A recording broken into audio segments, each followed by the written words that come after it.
C'est ça, un chrétien? Parfois, il y a des non-croyants qui doutent qu'on soit chrétien à cause de la vie qu'on peut mener. Pour vraiment être à la ressemblance de Christ, on n'a pas d'autre option. Il faut être rempli du Saint-Esprit.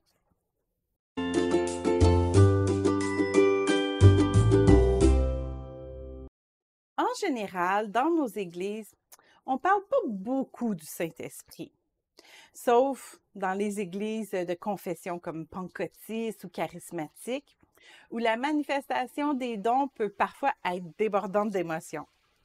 Pourtant, même Jésus a mis un grand emphase sur l'importance du Saint-Esprit dans la vie d'un croyant.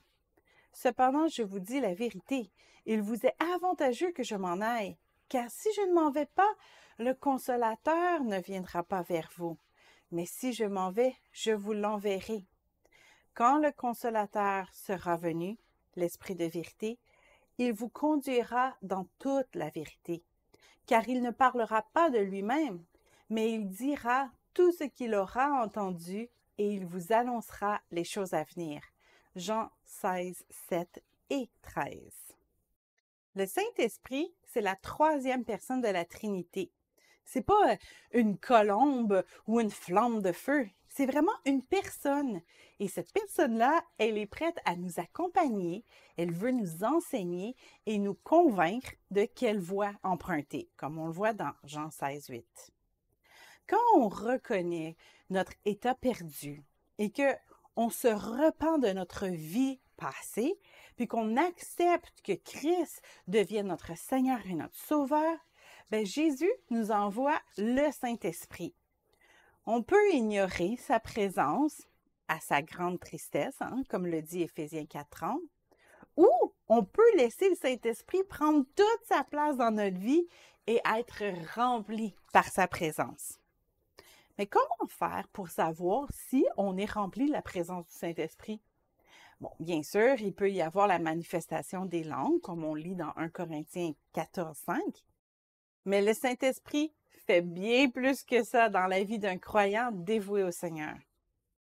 L'exemple d'Étienne nous décrit bien les signes d'un croyant rempli du Saint-Esprit. Lorsque les apôtres ont eu besoin d'aide pour exercer le service aux croyants, ils ont cherché des gens remplis du Saint-Esprit pour les assister. Et Étienne était l'un d'eux. Vous irez voir son histoire dans Actes 6, 1 à 5. On peut servir dans notre Église tout simplement parce qu'on a le talent nécessaire pour tel ou tel service ou juste parce qu'on est serviable de nature. Mais pour être prêt à se soumettre à la volonté de Dieu et à marcher en unité avec les autorités locales, on a vraiment besoin de l'humilité que nous donne le Saint-Esprit. Donc, si vous ne servez pas dans votre église locale ou dans un autre ministère qui travaille pour faire grandir le royaume de Dieu, rapprochez-vous du cœur de Dieu. Il va peut-être vous montrer quelque chose à changer. Si vous participez activement à la croissance du royaume de Dieu avec passion et humilité, c'est un excellent signe qui démontre que vous êtes rempli de la présence du Saint-Esprit.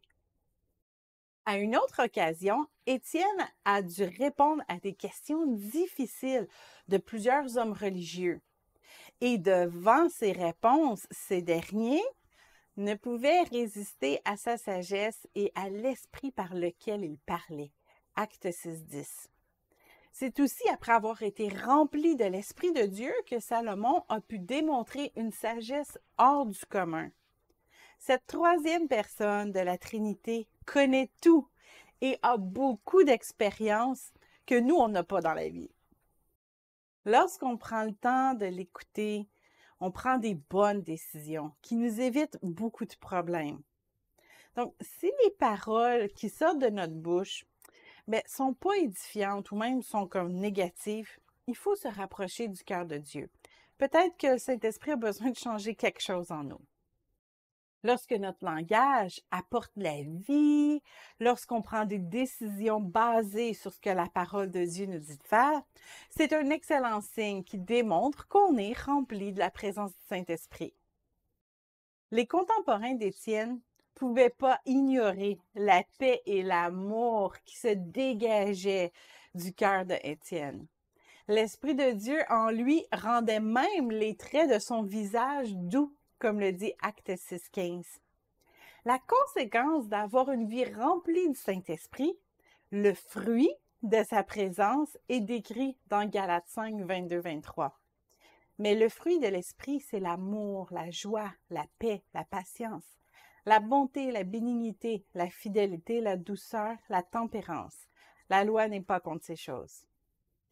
Si on est constamment inquiet et que notre front lui est tout plissé sous la colère, mais peut-être ce serait temps de se rapprocher du cœur de Dieu et de lui demander qu'est-ce qu'on doit faire pour changer.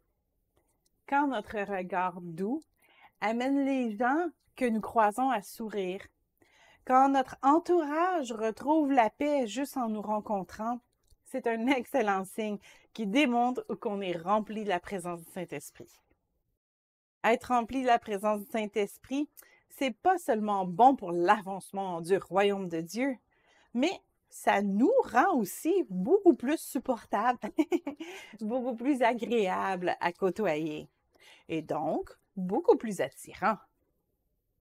Pour les célibataires chrétiens, c'est un état gagnant-gagnant. Alors, mettons notre chair de côté et donnons plus de place à l'Esprit de Dieu dès aujourd'hui.